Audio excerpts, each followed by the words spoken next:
سلام تخطاتلت زي فيديو كم يعلهم نلوم بزعبا فيتامين دين طغمتاتون كنرينا فيتامين دي أبا أكلاتنا عقن كالشيوم فوسفورسن بمتعرراي نمسرحن معبالن أعصمتي أقداسنا تالون بزي كازي فيتامين دي أبسرعة حنقول كمون أبسرعة مكلخل أزيو حقازيو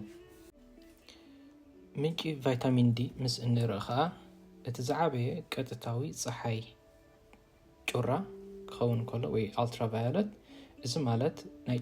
ፀሓይ ጩራ ብቐጥታ ቫይታሚን ዲ ዘፍሪ እኳ ዘይኮነ ንኣካላትና ብምብርባር ቫይታሚን ዲ ከም ዝመስርሕ ይገብር ብዘይኩ ካብ ምግቢ እውን ብውሕድ ዓቐን ክንረክብ ንኽእል ንኣብነት ካብ ዓሳ ከም ሳልሞን ቱና ሳርዲን ዝኣመሰሉ ናይ ቫይታሚን ዲ ምንጭ ክኾኑ ይኽእሉ እዮም ካብ ናይ ከብቲ ስጋ ብፍሉይ ከ ናይ ፀላም ከብዲ ውሕድ ዝኾነ ቫይታሚን ዲ ኣሎ ብተወሳኺ ከም ቃንጥሻን ከምኡውን እቲ ብጫ ክፋል ናይ እንቋቑሖን እውን ምንጭ ቫይታሚን ዲ ክኾኑ ይኽእሉ እዮም ኣብ ዓለም ልዕሊ 1 ቢልዮን ህዝቢ ዋሕድ ቫይታሚን ዲ ኣለዎ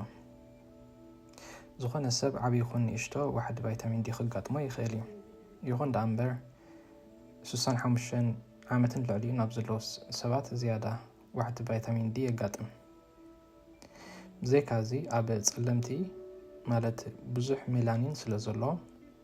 እዚ ሆርሞን እዚ ከዓ ኣብ ምምስራሕ ቫይታሚን ዲ ኣሉታዊ ተራ ኣለዎ ምልክታት ዋሕድ ቫይታሚን ዲ እዞም ሰዑ እዮም ድኹም ጭዋዳታት ይህሉ ናይ ኣዕፅምቲ ኣንዛ ናይ መላግቦታት ፀገም ዘይስሩዕ ቅርፂ ኣዕፅምትን ምልውዋጥ ሙድ ወይ ከዓ ስምዒታት ከምኡውን ጭንቀት ከስዕብ ይኽእል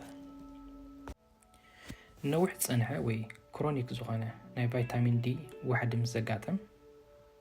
ኣብ ኣካላትና ሃይፖካልሲሚያ ይበሃል እዚ ማለት ውሕድ ዓቐን ካልሽየም ኣብ ደም የስዕብ ማለት እዩ ኣካላትና ነዚ ኩነታት እዚ ንምምሕያሽ ወይ ኮምፐንሴት ንምግባር ፓራታይሮይድ ዝበሃል ፅኪ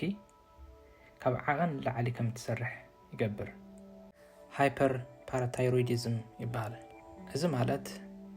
ንዓቐን ካልሽየም ኣብ ደምና ንምትዕርራይ ካብ ኣዕፅምትና ንዘሎ ካልሽየም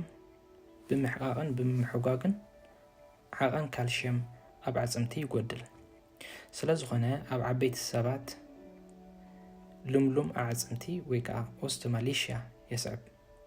ከምኡውን ኣብ ንኣሽቱ ሪኬትስ ዝበሃል ዝተጠወየ ዝመስል ቅርፂ ዘለዎ ኣዕፅምቲ ይህልዎ ዋሕዲ ቫይታሚን ዲ ንምምሕያሽ ክግበሩ ዘለዎም መንገድታት ሓደ ቀጥታዊ ናይ ፀሓይ ጩራ ምርካብ እዚ ምስ ዘይከኣል ከዓ እኹል ምንጭ ቫይታሚን ዲ ዘለዎም ምግብታት ምውሳድ ንኣብነት ከም ዓሳ ሳልሞን ቱና ከምኡውን ሳርዲን